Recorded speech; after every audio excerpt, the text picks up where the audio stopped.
My name is Jatin Dua, and I'm an associate professor in anthropology and the interim director for the Center for South Asian Studies here at the University of Michigan. It is my pleasure to welcome you all to our first Friday talk for 2021 on this first day of the Lunar New Year. It is my privilege to introduce today's speaker, Professor Akeel Bilgrami, and I'm honored to welcome him virtually to the Center and to the University of Michigan. Akeel is the Sidney Morgenbesser Chair of Philosophy at Columbia University, where he's also a professor on the Committee on Global Thought. He has been director of the Heyman Centre for the Humanities, as well as the director of the South Asian Institute at Columbia. He's the editor of the Journal of Philosophy and also the president of its Board of Trustees. Akeel has held visiting professorships at Oxford University, Yale, Jawaharlal Nehru University, Australian National University, and received numerous awards, fellowships, and grants from the National Institute of the Humanities, the Ford Foundation, the Mellon, to name a few. He also received the Social Scientist of the Year Award in India in 2015 and has served on the jury of the Architecture Award for the Aga Khan Foundation, as well as the Infosys Humanities Prize, where he is now currently the jury chairman. Akeel's writing and scholarship span across the fields of philosophy, politics, and culture, as well as the philosophy of language and mind. His publications are far too numerous to truly do justice in an introduction, but include the books Belief and Meaning, 1992, Self-Knowledge and Resentment, originally published in 2006, and Secularism, Identity, and Enchantment, Harvard University Press, 2014. He has edited a number of important volumes, including Beyond the Secular West, Gandhi, Marx, and Modernity, and recently Nature and Value. He has written over 100 articles on topics as far-ranging as the nature of meaning to the relation between religion and society and culture, in addition to numerous essays that have appeared in wider circulating periodicals such as The Nation, The New Republic, the London Review of Books, and many others. He is due to publish 2 books in the near future, What is a Muslim?, forthcoming with Princeton University Press, and Gandhi, the Philosopher, forthcoming with Columbia University Press. His longer-term future work is on the relationship between value, agency, and practical reason. Today, Professor Bilgrami will be speaking on the relationship between Gandhi's anti-imperialism and his moral philosophy. It is truly a pleasure and an honor to welcome him virtually to the University of Michigan and to the center. I just wanted to quickly clarify the format for today before we start. It is we've decided, in order to have create some kind of community virtually, to have this as a meeting, and so essentially you'll be able to. We urge you to keep your mics on mute throughout the talk, but then just use the raise hand function during Q&A, and Clemente or I will be able to kind of spotlight you, and then you'll be able to ask your question. But please welcome Professor Bilgrami, and it's really looking forward to your talk. Thank you. Thanks very much, Jatin. It's nice to be at Michigan in this strange way. I taught in Michigan for a couple of years until I was lured away by New York and Columbia, and those were happy years for me. And so I've returned from time to time, and I'm very glad to be speaking to the South Asian group rather than to the philosophers. There is a great and natural tendency to think that Gandhi's book, Hind Swaraj, represents the reactionary Gandhi who opposed modernity, a position from which he slowly backpedaled over the next few decades as he allowed the experience of the long anti-colonial struggle he led to educate him towards more progressive ideas and ideals. As I said, this is a natural reading of Gandhi, but it is not a reading that shows much sympathy for or comprehension of his deepest intellectual and political motives. It is a reading which, from the very outset, rules out the possibility that one might interpret his anti-modernism as itself being progressive.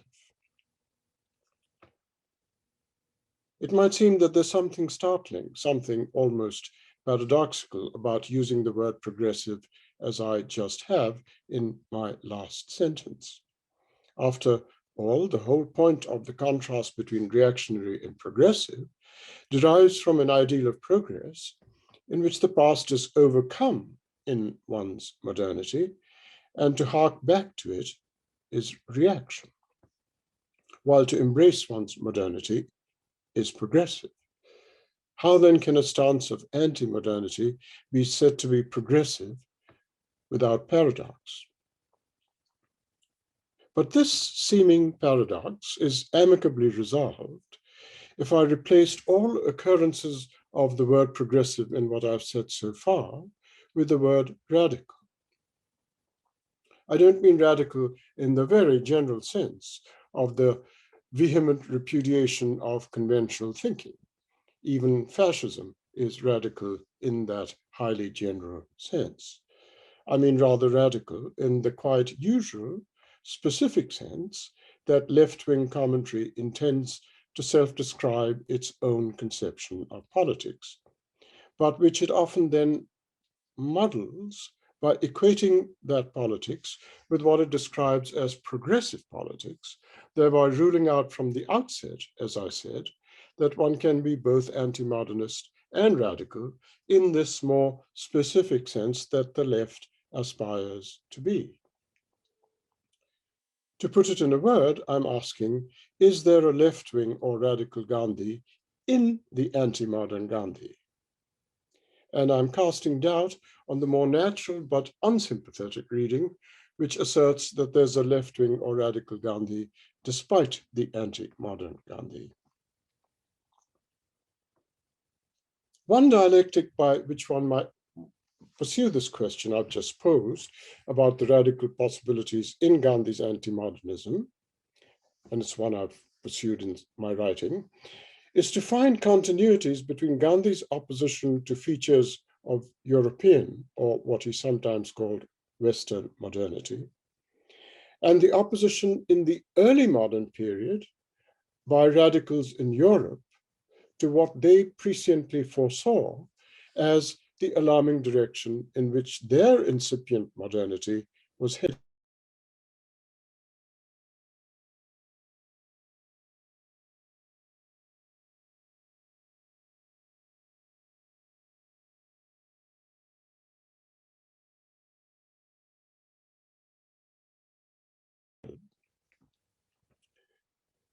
But their voices were the dissenting voices of a radical opposition in the 17th century that lost out in history. And if Gandhi in Hind Swaraj was in some core sense expressing a counterpart alarm almost 3 centuries later, an alarm about an incipient modernity in India heading in the lamentable direction that the early dissenters had foreseen, a direction being imposed on it by its colonial masters, then a plausible way to press on with this dialectic is to read Hind Swaraj as being written under the shrewd perception by its author in 1909 when he wrote it, that India was at just the crossroads that Europe was in early modernity in 1909. What I'm proposing, therefore, is a genealogical grounding of his radicalism in the radicalism of an earlier period in the land of his colonial masters, so as to set up a very specific historical dialectic within which to argue that what seems anti-modern in his thought would not seem so if we kept this dialectic firmly in our sights. In general, that elements with affinities to the radical dissenting ideas voiced in the early modern period should appear to us as anti-modern is due to the confluence of 2 closely related factors. First, our tendency to think of the path from early to late modernity as a teleological inevitability, and consequently, second, from the perspective of our lateness to stamp out the significance and the substantial presence of the radical dissenting voices in the earlier period, which lost out in the arena of social and political and intellectual conflicts of those times. These two factors conspire to make it seem as if any assertion of some of the radical ideas to be found in early modern dissenting traditions at a date as late as, for instance, 1909, when Gandhi wrote Hind Swaraj, necessarily occupies a stubbornly reactionary position, something they would not seem to do if we viewed the teleology as uncompulsory, as Gandhi certainly did, and if we kept fully in our view of the past the power and pregnant possibilities that those dissenting ideas possessed, despite their having been aborted. If it were possible to use the expression early modern as an entirely innocuous description of a period of time in Europe, with no built-in implications of describing only those antecedents that would unfold into the developments of late modernity there, the radicalism of that period might give us a sense of the possibilities that Gandhi still held out for in the India of the earlier 20th century, which, as I said, he took to be at the sort of cusp that Europe was at in the early modern period. So, to repeat the crucial dialectical point, at the risk of causing tedium, that we should see the stance as anti-modern rather than the radical ideas they were, with a serious potential for preempting in India the early part of the 20th century, the path in political economy and aspects of political governance that had developed over the modern period in Europe, is only because of the directional certainties of an assumed teleology that have the effect of writing out of history the great significance that dissenting voices had at the earlier time, leaving the impression only of those antecedents that make our own conditions seem inevitable for our own time. How to correct this tendency in us by elaborating this dialectical reversal of it is the chief preoccupation of this lecture. In past work, I've pursued this line of thought by working with a very specific question within intellectual history. The question whether what political philosophers and political economists widely consider a rational development in the history of politics and political economy is indeed rational. I'm not going to repeat the details of that work here, but I'll have to give at least a schematic summary of the argument in order to turn to the points I do want to raise about Gandhi's deep and sometimes quite shrill anxieties regarding modernity. In the broad contours of my argument, I started with Amartya Sen's, by now widely cited, response to the protest against the dispossession of peasantry in recent years in India for corporate projects. In order to come into modernity, Amartya Sen said, in response to the protests against this dispossession of peasantry for corporate projects, Amartya Sen said, India, in order to come into modernity, would unfortunately simply have to go through the pain that England went through to create its Londons and Manchesters. I probe what underlies this assumption. I mean, this is one of the most humane economists, and yet he says this. I probed in my work what underlies this assumption that countries like India must go through what their erstwhile colonizers did, an assumption which is very widespread. Sen was only articulating a tacit conventional assumption. And I argued further that in Sen's case, it was not based on some sort of commitment to iron laws of history that are sometimes attributed to Marx. Since Sen is writing within a liberal tradition of thought, he appeals not to a notion of necessity, as such iron laws were proposing, but rather to a notion of rationality. In other words, it's not by historical inevitability that India must go through what England went through, but rather because what England went through was rational, its erstwhile colonies ought to do so. That is a quite different position, though, as we know, in a tradition that primarily owes to Hegel, rationality and necessity cannot be kept entirely separate, because for Hegel, reason tracks history. The obvious and celebrated initial location of that liberal claim about the rationality of what happened in Europe was given by an argument, famously given by an argument in John Locke's chapter on property in the second treatise on government. That was essentially a contractualist argument from Pareto improvement over the state of nature, whereby the privatization of the commons that came with the enclosures, hitherto carried out by brute force, was literally rationalized, that is, rendered rational by the thought experiment of a social contract in which all commoners were said to be better off than they were in the state of nature if some of them privatized the land and the rest were hired by them as wage labor to work on the land.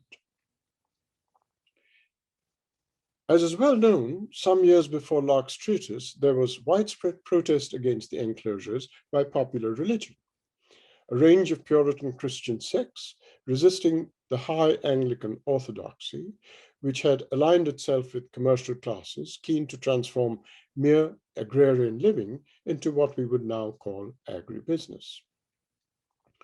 These radical groups, the diggers, the radical levelers, not all the levelers, the radical levelers, and a variety of others, memorably studied by Christopher Hill and other historians of that period, were appealing to ideas of communal and collective cultivation of the commons.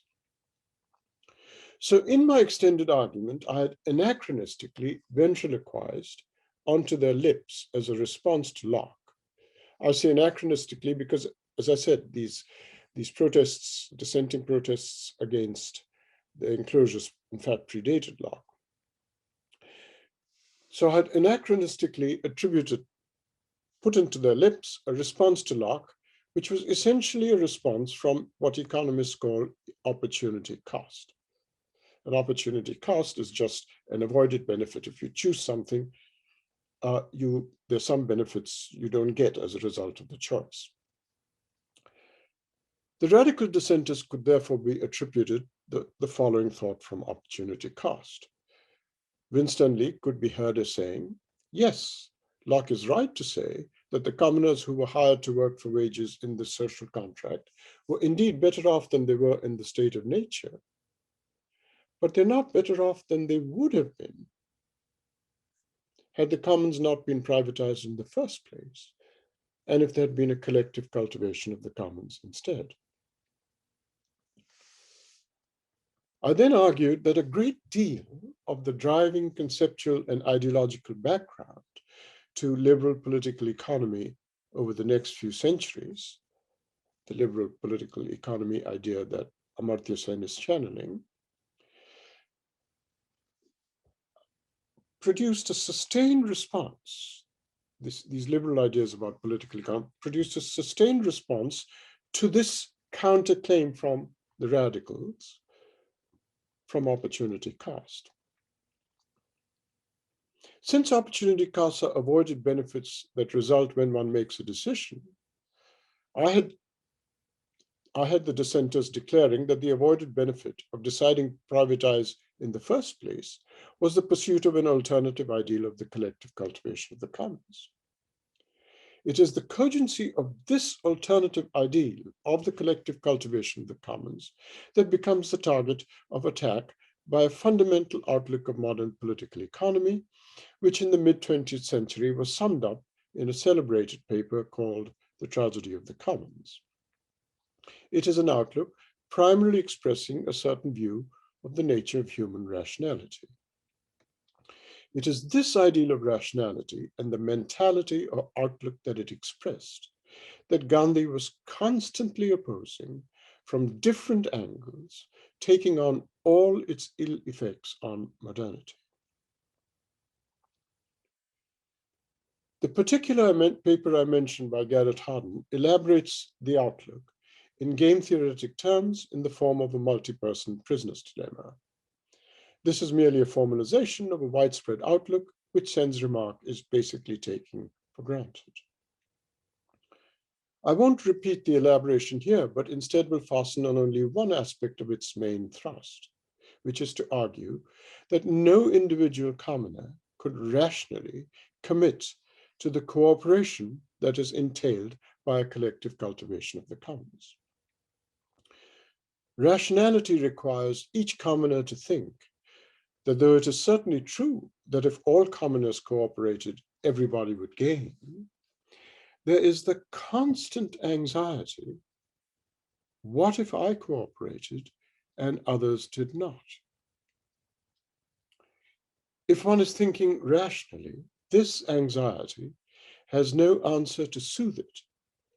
Such is the situation of a multi-person prisoner's dilemma. So each commoner, if he is rational, refuses cooperation, which in turn would of course entail the destruction of the commons. That is the tragedy of the commons, and therefore a better bet than its collective cultivation is the privatization of the commons. That is the game theoretic updating of Locke. Gandhi's entire conception of ashram life and the community life of popular religion repeatedly expressed exactly the opposite view of rationality. And in my philosophical gloss on that view, I had argued that Gandhi was providing a whole basis for saying that the qualms about the requisite cooperation expressed in the anxiety, what if I cooperated and others did not, that is so central to the epistemological outlook of liberal political economy, is itself a deep-going manifestation of the alienation that characterizes modern society. The finessing of this alienation was absolutely central to Gandhi's anti-modernism, since he attributed such alienation entirely to the modern period. In this, I had said, he was Marx's intellectual partner, though unlike Marx, who came to his ideas from a remarkable lifelong diagnostic study of the sources of alienation in modern industrial capital and the solidarities of labor in which the unalienated life was first glimpsed, Gandhi, who lived and struggled in a quite different historical and social context, sought the sources of an unalienated life in the same cultural and social field as his early modern precedents that I had mentioned earlier, the folk and spiritual traditions of popular religion. It is simply not possible to come to grips with the remarkable effectiveness of Gandhi's methods of mobilization, deploying the ideas that he did, without understanding how much he was tapping the social outlooks of popular religion in India. The idea that he could abandon this fundamental source of his effectiveness for a more modern ground for anti-imperialism, such as the loyally set of constitutional demands for Indian self-governance and eventual independence, as many of his other colleagues aspired to, or the terror-based tactics of the insurgent anti-imperialists, or for the more purely class-based formulations that sought to mobilize the masses, is to simply miss the point of what was unique about Gandhi's strength and conviction. In fact, there's every reason to think that the mobilization of the 1930s that often targeted not the British, but were more purely class struggles by tenants and sharecroppers against their overlords, class struggles on which Gandhi and the Congress did not often have much control, these could not have emerged without the dynamism of the Khilafat movement, whose reach extended to Kisans, and quite generally without the dynamic reach of Gandhi's non-cooperation of an earlier period. Movements which, by contrast with the more purely class struggle, mixed anti-imperialism, peasant consciousness, and popular religion in a way that only Gandhi's mobilizational innovations could have devised. I will return to this point about popular religion when I take up some of the more controversial points about anti-modernism at the very end. Let me first raise a point about why it might have been Gandhi's rather perceptive understanding of the nature of the imperialism that he was combating, which drove him to what I'm calling his anti-modernism, what's widely called as anti-modernism. So far, I've been expressing a line of skeptical criticism about the philosophical assumptions that underlie the remark by Sen with which I began. But even from an empirical and historical angle, Sen's remark is completely unwarranted.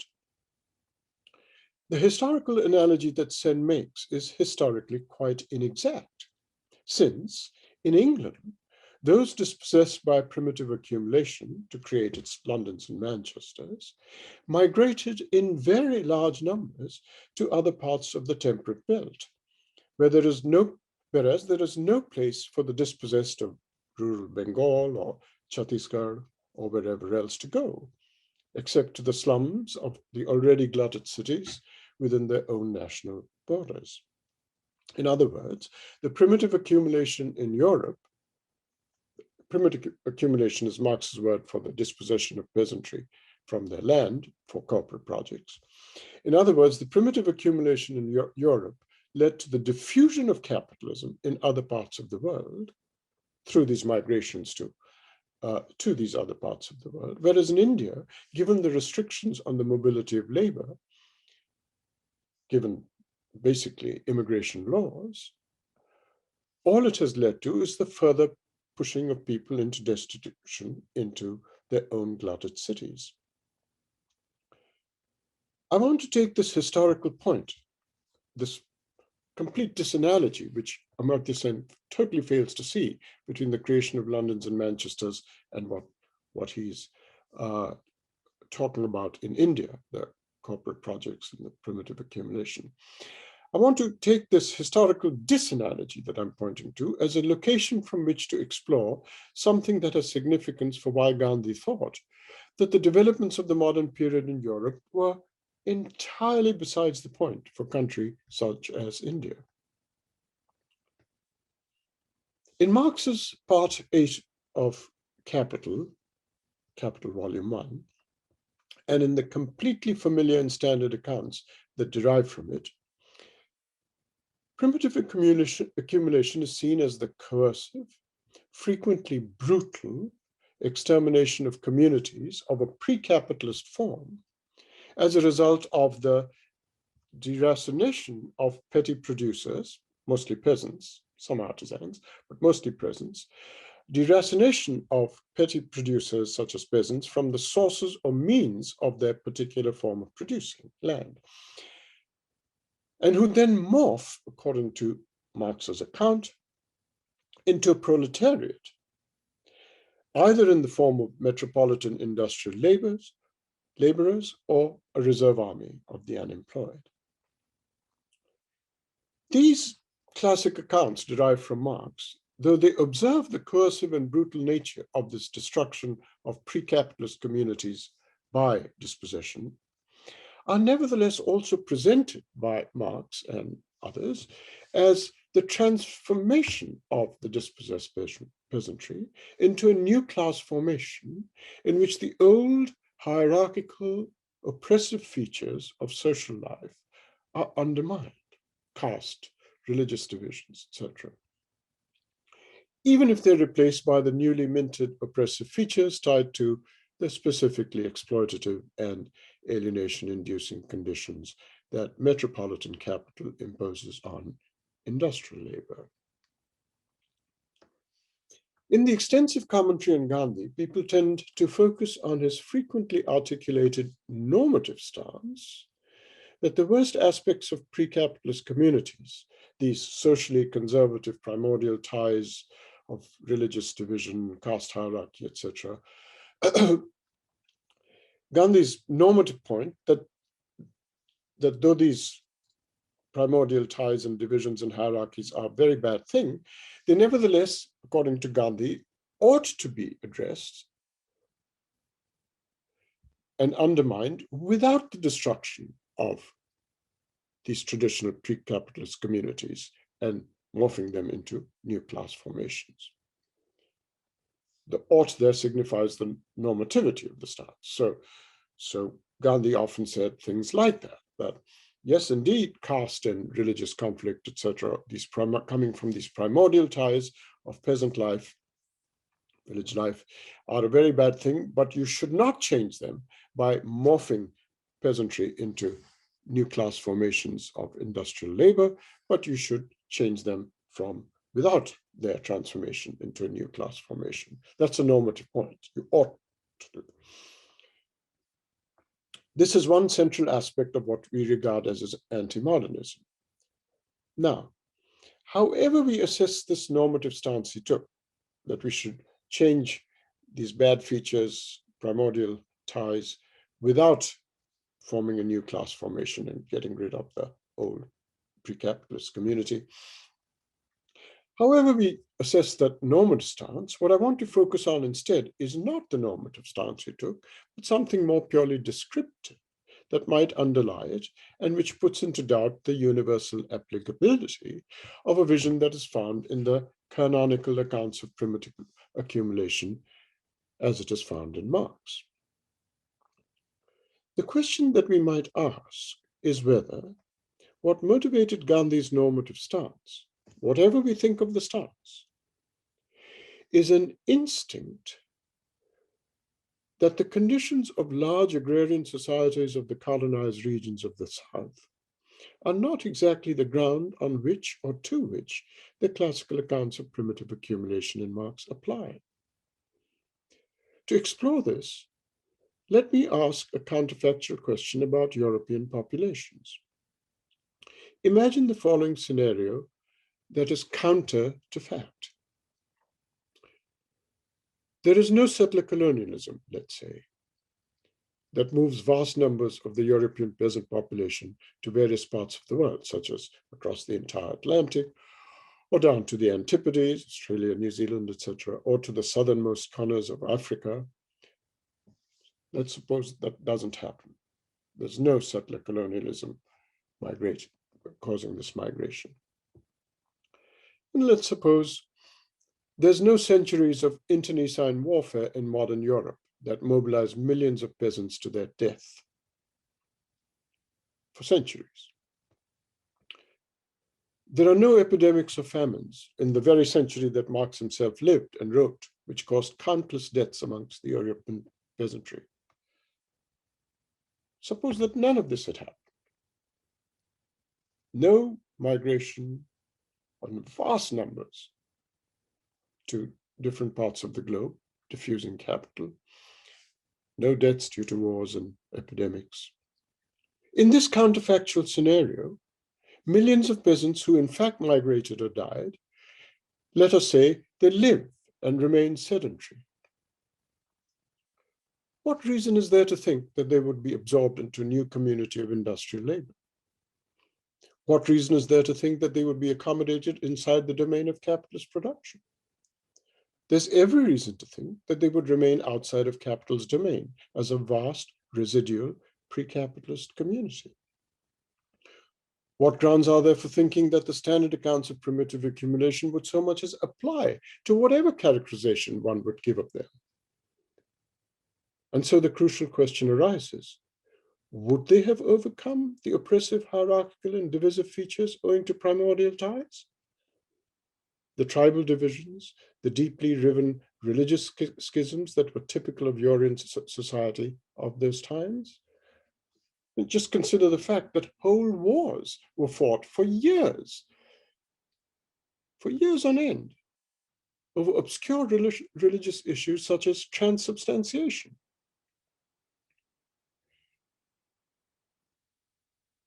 So really I'm asking whether Gandhi might have taken his normative stance, whether we agree with it or not, because of a canny understanding that in colonial and post-colonial capitalism, the colonized lands were the factual version of something that was merely the counterfactual scenario as I presented above in Europe.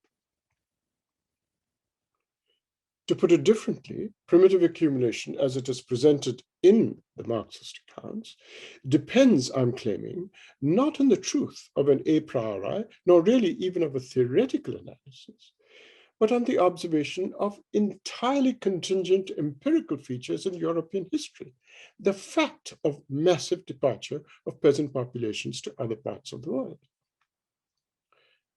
There could be no such analysis of primitive accumulation as the classical accounts offer if these contingent empirical features were not also present. As a result, there's no reason to think that Marx's account in Capital is a bit of theory at all. A theory implies the generalizability of its main claims, or it implies a telos, or it implies some structurally explanatory power of diverse phenomena.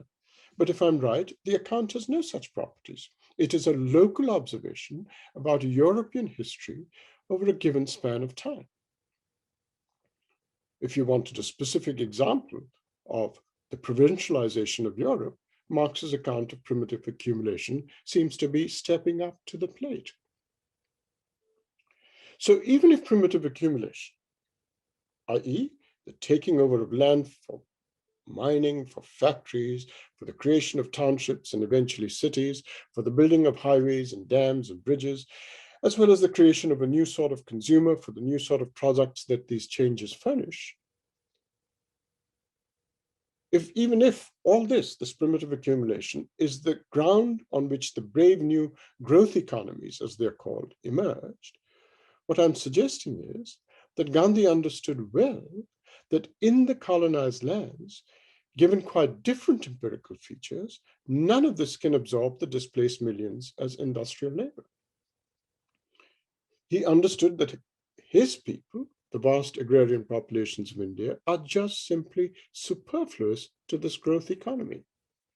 In terms of its economic outlook and trajectory, there's no caring whatever what happens to these people whom he thought comprised the heart of India. From his point of view, there's no reason to believe that colonialism had or would create any scope for the industrial transformation of societies like India's. Given the differential of the European case and its colonies that I'm pointing to, Gandhi understood that colonialism's relation to its colonized lands were never motivated to, nor would ever have the effect of making such a transformation. The extractive nature of colonialism that his various campaigns and his non-cooperation movement were opposing was precisely intended to withhold such a transformation from these lands. This is why he did not grant that primitive accumulation would lead to the emergence of a relatively liberated, even if differently subjugated, industrial labor in India. And instead, even industrial laborers would continue to be caught up in the hierarchical features of pre-capitalist community, something we see everywhere in urban India today, and the politics of identity that surfaces not just in rural, but in metropolitan India as well. Just to give one example, sociologists have observed that communal riots occur predominantly in cities, a symptom of the pre-capitalist community's metropolitan survival. As I said, I'm taking no position on whether Gandhi was right to take the normative stance he did on the matter of how we ought to overcome the oppressive hierarchical social features of pre-capitalist community. That is, without the destruction and morphing into new class formations.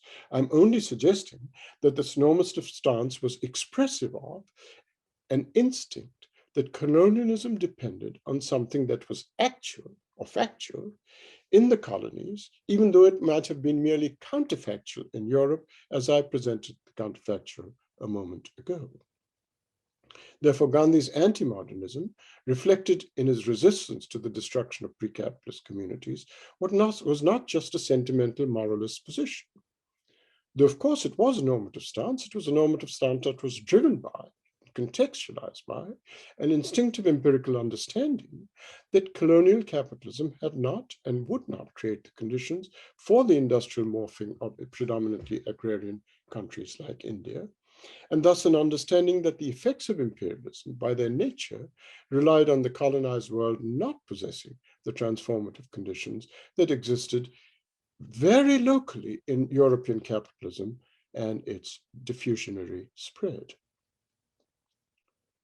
Part of the burden of my argument about Gandhi's anti-modernism being itself a form of radicalism is precisely the refusal to see him as a moralist and a philosopher independent of his anti-imperialism, but rather constantly informed by his anti-imperialism. In fact, I think we can go so far as to say that from what Gandhi had glimpsed of modernity and capitalism in the colonialism he experienced at the time he wrote Hind Swaraj, he could not possibly even have developed the hopes, illusory in the end, as we know, expressed in the policies pursued in the Keynesian period in the countries of the North. Those policies and the hopes of a prospective constraining of capital only came into view in a very special circumstance of an economic crisis, the Depression, and a post-war context. For Gandhi, given the knowledge of capitalism that he acquired through the colonial experience, nothing of that sort could redeem it, nor indeed, as even a glance at Hind Swaraj reveals, was it redeemed for him by such other more specific things as the development of railways, which he explicitly saw as nothing but an instrument to connect the hinterland to the ports for the gains sought by his colonial masters, not even by the professionalization of the concept of law in the person of lawyers, which he explicitly saw as the commodification and debasement of the very idea of justice, not even the manifest advantages of modern medicine and drugs, which he explicitly declared had brought just as many ill effects to the body as those they had cured, and moreover failed to acknowledge that cure itself was much more than a restoring of physical function, but also a restoration of an equilibrium of emotions and meanings and peace of mind. I'll return to some of the shrill excesses of his anti-modernism just before I close, but before I do, let me say something about my deployment of the term radical in describing Gandhi's anti-modernism. It might seem that the use of the term radical means precious little, or perhaps I should say it means something merely precious, if a certain kind of objection that is of some currency and in my experience of some insistence is not addressed.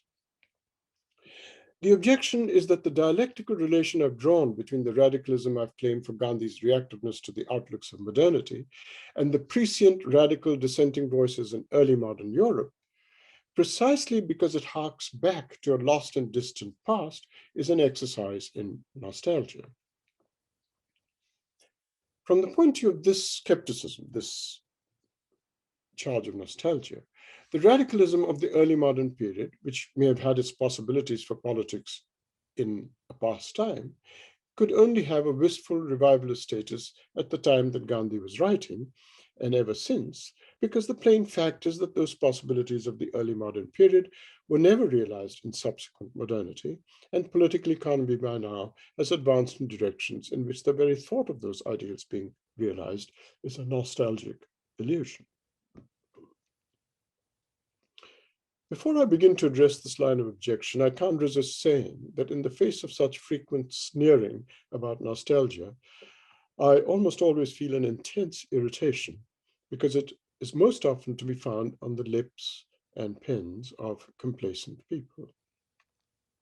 Such people need to be reminded that the most creative efforts of the Renaissance were very likely dismissed by similarly frequent sneering on the part of medieval scholastics as a nostalgia for a bygone classical age. The fact is that the complacence from which this qualm is expressed is actually often not innocent. What people choose to be complacent about, and what they therefore choose to be dismissive as nostalgic about, is rather selective, and the selectivity is driven by ideological considerations. Charges of nostalgia are a cousin of a phenomenon we might call the "it's too late" phenomenon. If something is too late to reverse, it's nostalgic to wish to reverse it. It's too late to return to 1967 borders in Israel. There have been far too many settlements over the last decades. It's just one among any number of complacencies regarding present conditions that one can cite. But notice that no one ever said during the decades-long Cold War, it's too late. The Soviet Union is here to stay, and in a large part of the world, private capital is simply a thing of the past. It would be nostalgic to aspire to return to private capital there. Nobody ever said that. Instead, they put unrelenting pressure, even the pressure of untold violence in Southeast Asia and Latin America, on any socialist experiment, whatever its faults, decade after decade, till virtually every such experiment fell apart. Thus, qualms about nostalgia, of what it is and isn't too late, are made not only from a point of view of complacence, but a complacence driven by ideological points of view with deliberate selectivity. But motives apart, how shall we assess the charge of nostalgia brought against all efforts to associate criticism of capitalism with criticism, as in Gandhi, of the outlooks of modernity that are inflected by the effects of capital on our minds and our cultures? Let me approach the subject by returning to such an outlook underlying liberal political economy that I'd earlier described. I had said of such an outlook that the notion of alienation that Gandhi sought to overcome is the alienation of a social world in which an individual is prone, by rationality, nothing less, to ask, what if I cooperated and others didn't? Gandhi's idea of an unalienated social world, one that he thought was implemented in ashram life, but also in many other local contexts, was a world in which that apparently rational anxiety, what if I cooperated and others didn't, would not occur to anyone. As I said, his notion of an unalienated life was not a moralist critique of self-interest. It was rather an epistemological silencing or preempting of a question, what if I cooperated and others didn't, that comes to mind with a certain conception of rationality. So, Gandhi thought that if you had the unalienated life that he thought ashram life and many other contexts, local contexts in India provided, that anxiety that drives modern political economy would never arise. The mentality of modern politics would never arise. Can this Gandhian ideal of an unalienated life be convicted of a nostalgic hankering for a pre-modern social outlook? Gandhi's stubborn refusal to be dissuaded by all such dismissals of his position is based, I think, on a very insightful claim on his part that not just the prospect of, but the reality of such unalienatedness is everywhere available, not in some outlook of the remote past, but in the quotidian present. I emphasize both quotidian and present quite deliberately. To understand this claim of his, I think we have to invoke the notion of a frame, which I will borrow from the theoretical vocabulary of psychologists.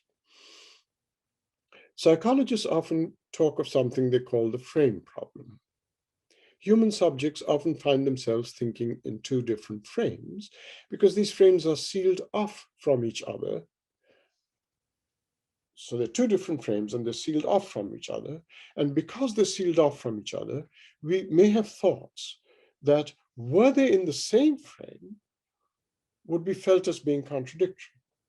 But being in different frames, they're not felt to be contradictory by the subject or the agent. Let me give you a very simple and personal example to illustrate this.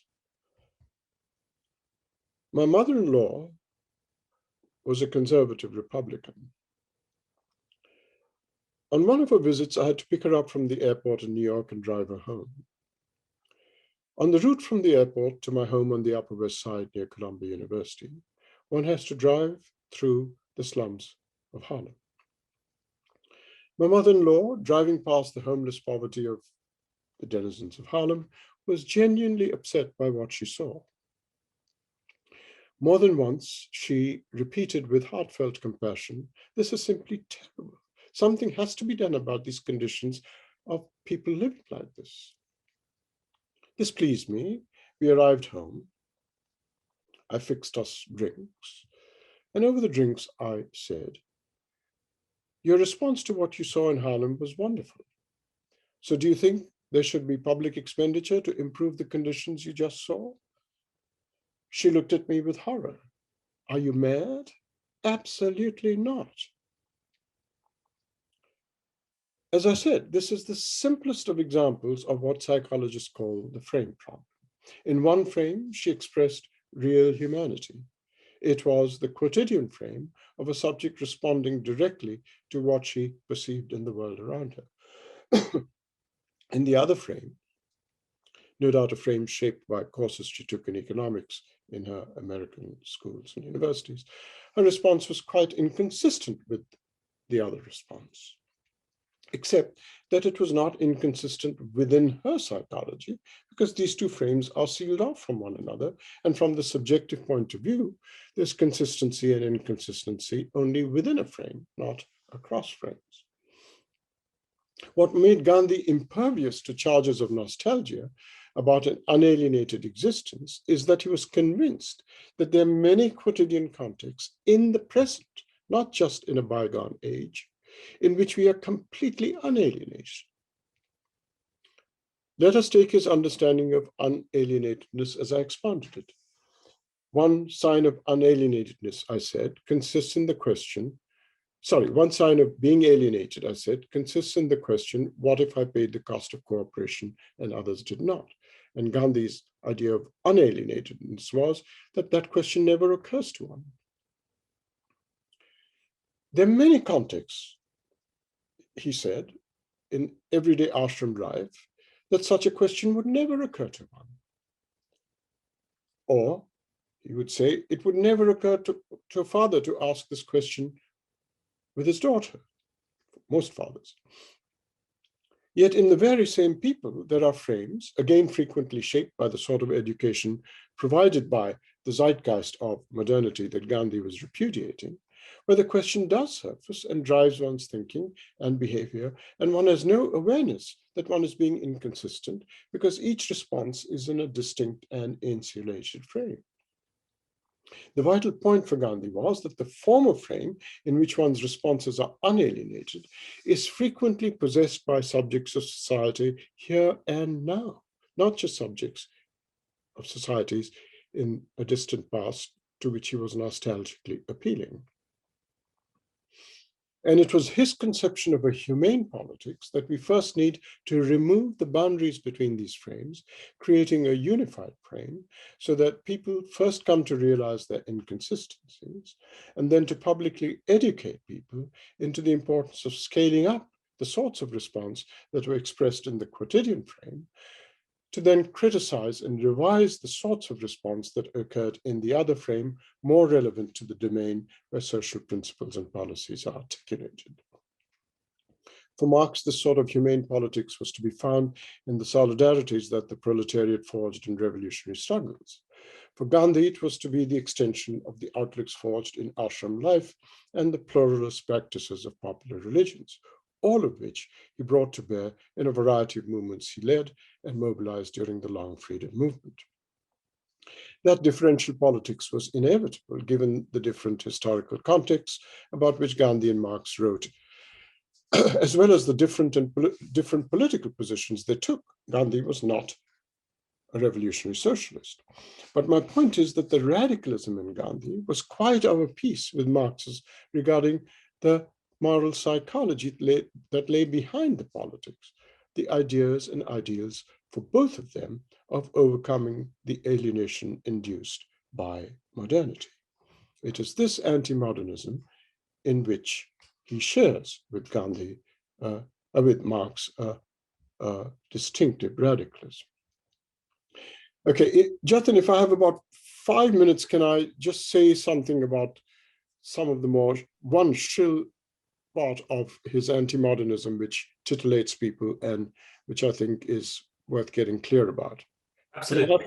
Five more minutes? Yeah, no problem.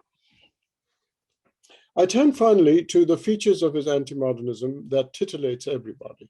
His occasional appeal to traditional superstition and myth to make a moral and political point. I do so not with a view to defending him, but to steer people who disdain him for it to understand how much more sophisticated his view was than it might initially seem, and ultimately to ask whether his critics, whether they have really got any grounds to think that these manifestations of his anti-modernism in any serious way undermine the radicalism that I have detected in his anti-modernism so far. It's fine to criticize a philosopher who may be wrong, but you have to first get right what it is that you think is wrong. Let's take the most spectacular example of this occasional tendency in Gandhi. His deliberately provocative public assertion in 1934 that the Bihar earthquake was a divine admonishment to us all for our complicity in the sin of untouchability. A mythical theological lesson, as it were, in the attribution of collective responsibility. As we know, it sent Tagore into heights of denunciation. Amartya Sen, over a high-table dinner, repeated Tagore's criticisms to me with an indignation to match. The chief criticism seems to be that Gandhi was capitulating to the worst aspects of traditional superstition in India. But when a ton of bricks was visited upon Gandhi by the lofty modernizers around him, some of his friends wrote to him to say, "Why don't you just say that when you made your remark, you were making a metaphor?" To this, Gandhi replied, "Let it be a metaphor, but there's no other way for me to put the point." This response carries a real insight. One feature about a metaphor is that unless it is a bad metaphor or a stale one, such as the legs of a table, let's say, unless it's a bad metaphor, a metaphor cannot be paraphrased away into literal statements. If you tried to do so, you would lose something. Almost all philosophers of language and literary theorists would agree with this point. An apt metaphor is not paraphrasable away into literal statements without some loss or remainder of meaning. But now, if that is so, it cannot merely be a point about language. It is a point about the world or reality as well. Let me explain that. When one says that a metaphor, a fragment of language, can't be paraphrased into literal statements, we're making a point about something in language. It's a thesis about language. But it can't just be a thesis about language. It has to be a thesis about reality as well. What is that thesis about reality? That there's an aspect or fragment of reality that cannot be expressed by anything but that metaphor. Right? So if metaphors can't be paraphrased away, and that's a thesis about language, a bit of language metaphor, it has a metaphysical counterpart, which must, that thesis that it can't be paraphrased away, must have a metaphysical counterpart, that there's some aspect of reality that can't be expressed by anything but that metaphor. Right? It is exactly this that Gandhi, as he explicitly said, was insisting on. Even if his remark was to be taken to be a metaphor, which is happy to have, there was no other way for him to put it, is what he said.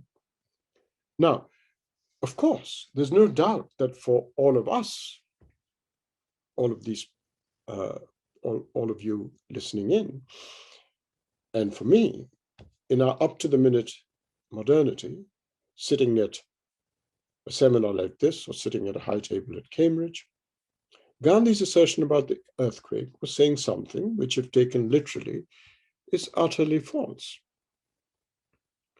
There really is no room for doubt about this for people like you and me.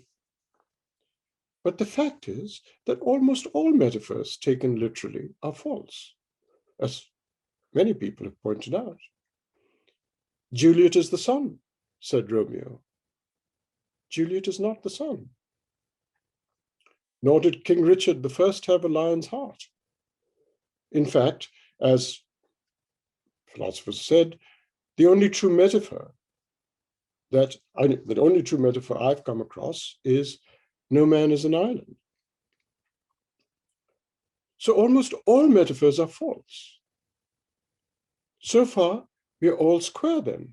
Gandhi is as off-beam as Shakespeare.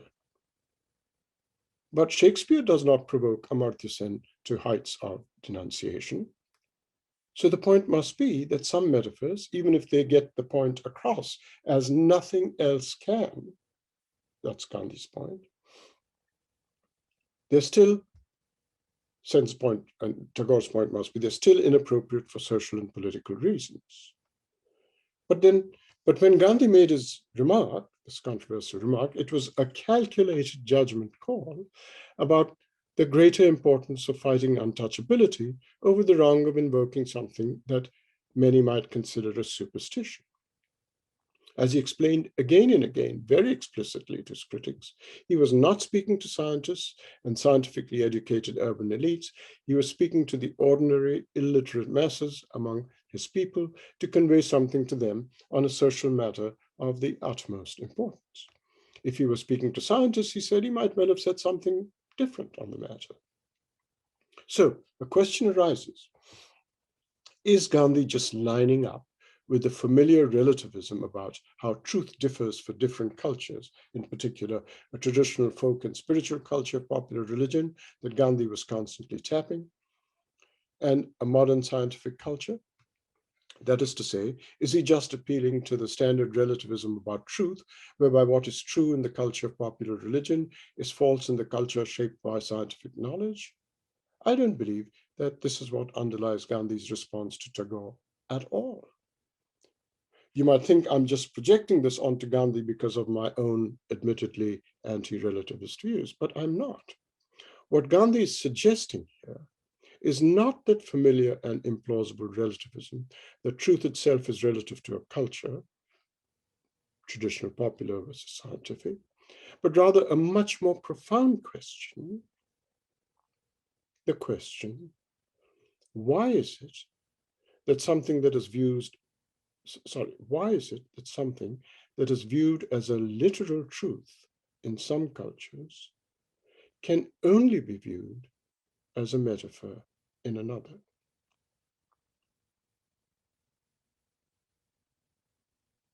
Those who side with Tagore rather than Gandhi on that assertion about the Bihar earthquake can surely show Gandhi the sympathetic courtesy of at least acknowledging that he is, in the end, asking Tagore to think about this fascinating theoretical question I've just posed that brings together issues regarding the philosophical nature of literary tropes, popular religion, and cultural anthropology.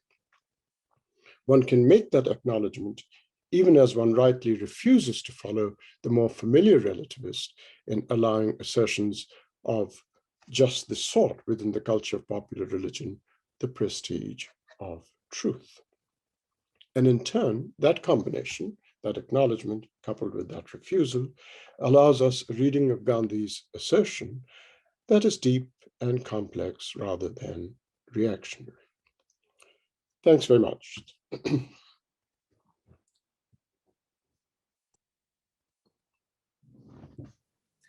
Thank you very much.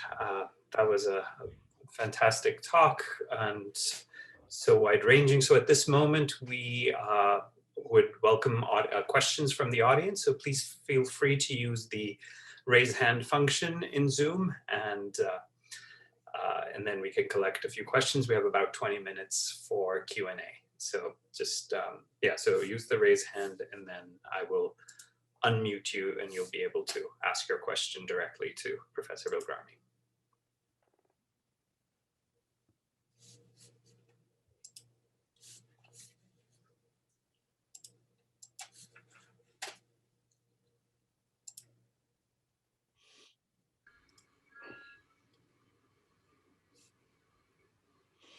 Shall I proceed? Yes, yes, please. Okay. Hi, Akeel. Wonderful to listen to you as always. I hope you'll forgive this question of a theologian. We are a lesser species and perhaps given to imprecision. But when you and I talk, I sometimes wonder when I am making a mistake that has to do with contingent historical formations. And when I seem to be saying something sort of quasi-ontological, or even anthropological. So here I'm talking in particular about your discourse of alienation. Specifically this question about the peasant who says, well, what if others don't cooperate?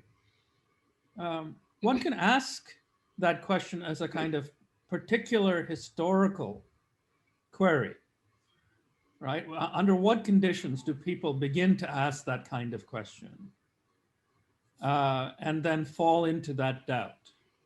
To ask that as a particular historical question is to imagine that under other kinds of historical conditions, the question might not itself arise. But what if there are features of that question that seem sort of either anthropological, as in once a certain formation of egotism arises, which might be just a human fault, right? On a kind of Ricordian account of evil, right? That we human beings are the kind of beings who, again, here I mean after not a historical fall, but after a kind of cognitive turn where one becomes conscious of asking, oh my God, I'm certainly capable of being a jerk and neglecting my obligation to others. What if others likewise do the same? You see, it's a possibility that kind of question is not a historical eventuality that comes under certain forms of material conditions, let's say, but a kind of anthropological problem. Now, if it is an anthropological problem, then does that pose any particular difficulty for the account that you've just laid out, or is it not really any kind of problem at all? But I'm not quite getting what is the difference between what you're calling the historical and the anthropological. I'm not suggesting at all. In fact, it was my explicit point that it's not the case. I'm not suggesting at all that there are these historical periods, these epistemes or whatever, and that in the modern period, and Gandhi was not suggesting this, and that in the modern period, there's been a historical transformation, and this question arises in the minds of individuals, and it didn't earlier on. Okay. Gandhi is very keen to say that right now, in the modern period, in many contexts, it doesn't arise. That was the point of my latter remarks in the paper, right? So if that's what you're calling anthropological, yeah, right. So there are many quotidian contexts, as I said, where it doesn't arise, many local contexts for him where it doesn't arise, and his view of politics, but it's a frame problem because it could arise very well in somebody, if they've learned some economics, especially in an American university, right? And so on. So they're thinking in these two different frames. And Gandhi's idea of politics was that you have these two frames because they're sealed off from each other by a boundary. And he wants to say it's the goal of politics, of humane politics, to remove the boundary between these frames so people can realize they're inconsistent and use the one frame to criticize the thinking in the one frame as conceptual critical resources to bring to bear in criticism of the thinking in the other frame, and maybe scale up the one frame and its influence in their thinking and in so it's very much his view, as I present it, that it is not as if one has gone from historical era to historical era, because if it was, then he could be accused of being nostalgic. That's the point. So this is not a theory of alienation of a Marxist sort that holds that certain conditions of labor, for example, generate alienation. This is some other kind of theory of alienation. Absolutely. Absolutely. It is not. The fact is that I'm abstracting away from the very specific focus in Marx to talk about alienation at a slight distance, because he was very focused on the alienation of labor, right, of a certain wage laboring class, the proletariat. He was very much focused on that and the distance from their own products, the distance from their own work, etc. Right? So when I'm describing Gandhi's ideas of alienation, I'm abstracting away from the specific focus in Marx to this, and I don't think there's anything in Marx which would quarrel with this way of putting it once you've abstracted away from it. Marx's own focus can't be anthropological in the sense you're describing, because after all, he was talking about wage labor in an advanced industrial society. And that is a historical development.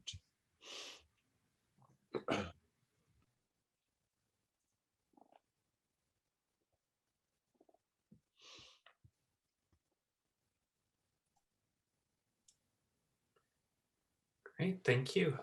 Do we have other questions? You also feel free to also use the chat function if you'd like to type in your questions there.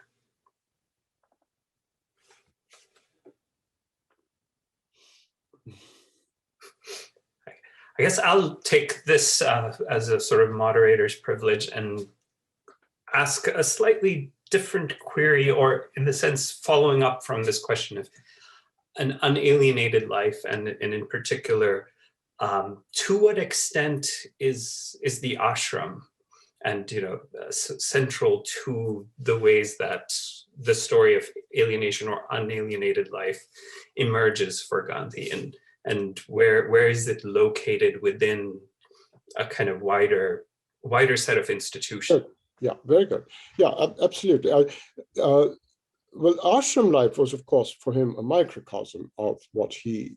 But you're absolutely right that one should look at where else. And Marx and Gandhi was very explicit about this. It does seem that, you see, one of the things that I think is very important to understand is that any creative ideas that might have come from Gandhi's deployment of the idea of the sense of belonging. He didn't use the word alienation, unalienatedness very much. He did use it occasionally, but the sense of belonging that he kept talking about, he thought, you see, the real clash is always between political economy as it developed, right, and political economy prior to its development along the lines that makes it impossible to and Gandhi, and that's one element. The other element is really the role of the state, which is not only tied to large-scale political economies, but abets them and facilitates them and so on. So there's a combination of increasing centralization, right, away from the local context of ashram life, pluralist religious communities, village communities, etc. There's an increasing centralization both of power, where it's no longer scattered but gets more and more centralized, the state,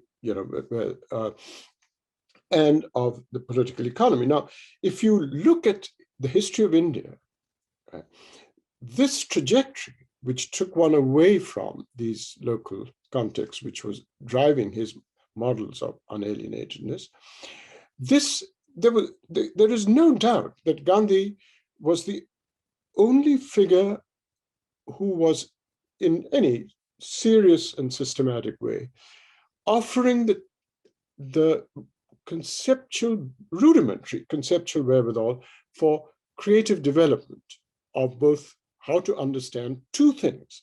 One was the nature of political economy, and two was the relation of the state to violence towards its population. Right? Nobody but Gandhi really was offering serious fundamental alternatives to the colonial state and to the political economy that the colonial masters would have liked India to and managed to succeed in. So, but now if you take a look, I mean, I've been studying, if you take a look at something called the NRC, which Nehru set up in the late 1930s, right? This was way before independence, right? Almost a decade before. It was 8 or 9 years before independence. Nehru set up this thing to plan political economy, right? Kumarappa was one or two others, but Kumarappa was the person who was offering all sorts of creative suggestions for not going the way of Soviet industrial models and so on. Just read about what happened in that early meeting. I'm talking about late 30s now, right? When creative ideas could have been. Kumarappa was made a laughingstock. He was completely sidelined. He just left, he resigned. Right? And so as a result of that, if you look at the subsequent history of Indian politics and look at who stood for the peasantry in the sense, I mean, I don't even mean it has to be Gandhi's sense. I mean, just even creatively continuous with Gandhi's sense, right? Adapting to changes now. No one. The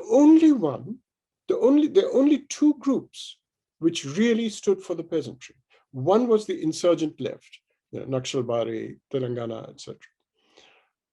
And then later, a few years later in Bihar and so on. That was one group that stood for. The other group, which looked for local peasant uplift, was Charan Singh and politicians like Charan Singh, which is completely non-Gandhian. It was completely capitalized agriculture of the big landlords and the up-and-coming bourgeois landlords, so-called bourgeois, what Marx would call bourgeois landlords. Nothing else. There was either the Nehru-Mahalanobis Soviet model of industrialization or the Charan. In the parliamentary field, it was nothing but these two kinds of politicians. Nothing that could have been creatively developed out of Gandhi was developed. You oscillated between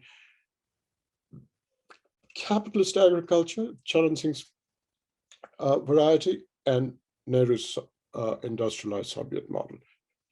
Nothing else, right? The only people who spoke about that was Charan Singh and the insurgent left, which I'm just taking to be, doomed to failure.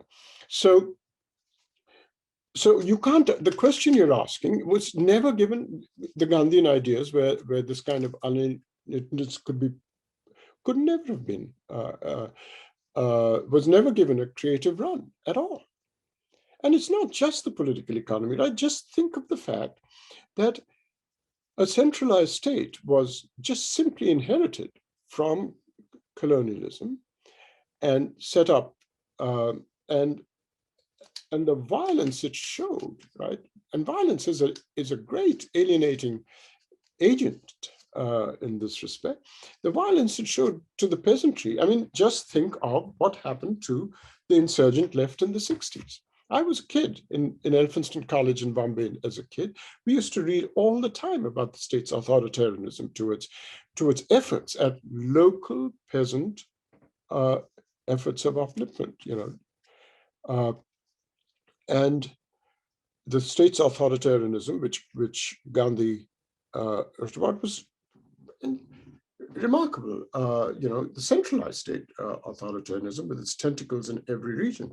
So your question is a perfectly fair one, but the right thing to notice is that the sorts of things in his views that could have been creatively developed were pretty much run out of court as early as the 1930s, late 1930s. Great, thank you. I think we have time for maybe another question. I see in chat, Lee Schlesinger asked, Lee, how is Lee? Yes, what does Lee have to say? So Lee asks, can Akeel account for Gandhi's commitment to spinning and khadi as radical? How is this not nostalgic opposition to industrial labor and temporality? Well, it's not at all nostalgic. I mean, think of it as follows. There is Tagore's criticism of spinning, etc., and was tied to his criticism of non-cooperation. Spinning was very much part of the anti-imperialist project. I mean, its negative side was part of the anti-imperialist project of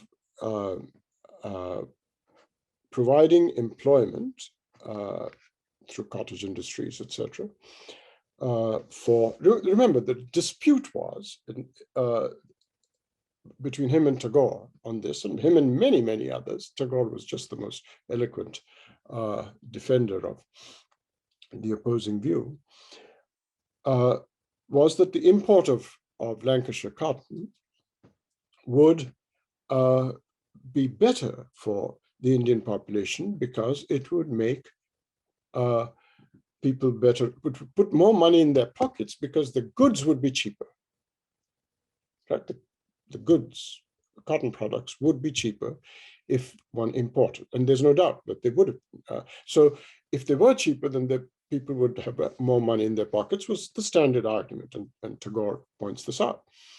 And Gandhi's view was, no, maybe the employed would have more money in their pockets, but it would create much more unemployment if one didn't have one's own, own spinning, own cottage industries. It would create much more unemployment. And so Gandhi said, if it's a choice, a pair of options between creating more money in the pockets of those already employed and creating more unemployment, he said it's the dignity of labor should be in every person's life. A work life should be part of every person's existence.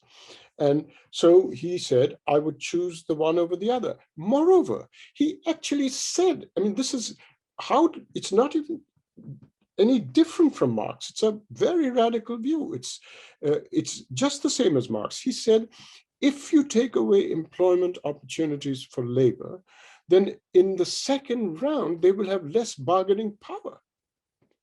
If there's a vast army of unemployed, then employers will be able to hire and fire as they wish, because they can then just recruit somebody who's unemployed. So the bargaining power of employed labor is much weaker if you don't stress cottage industry, spinning, and so on and so forth, and take on the others. So far from being nostalgic, it's actually the more radical view. It's the more progressive view. And for this, you just have to read his really quite brilliant response to Tagore, which I find in some ways is just the same as Marx's would be.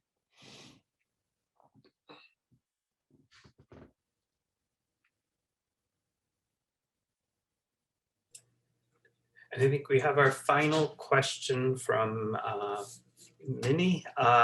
She posted it in the chat, so I'll quickly read it unless Minnie want to jump in. But it's precisely on this question of nostalgia. So in essence, Minnie is asking, does Gandhi's nostalgia need dismissing for a progressive politics? Do we need to find, what are the stakes in your move of rescuing Gandhi from the charge of nostalgia with a focus on the quotidian?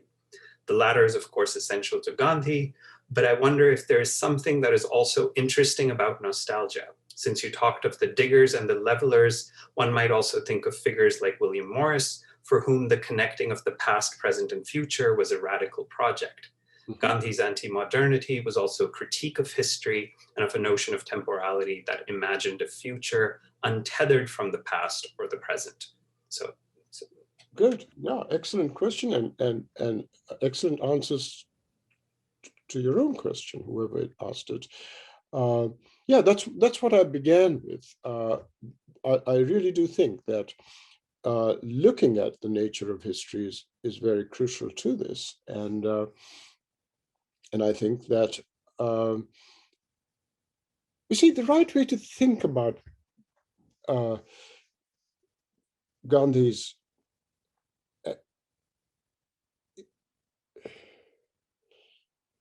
Gandhi was very different from somebody like Edward Said. You know, when I would speak to Edward Said about Islam from time to time, we used to teach together. So I would, and every time I would say something about Islam, Said would say, "Don't talk about Islam. There are many Islams."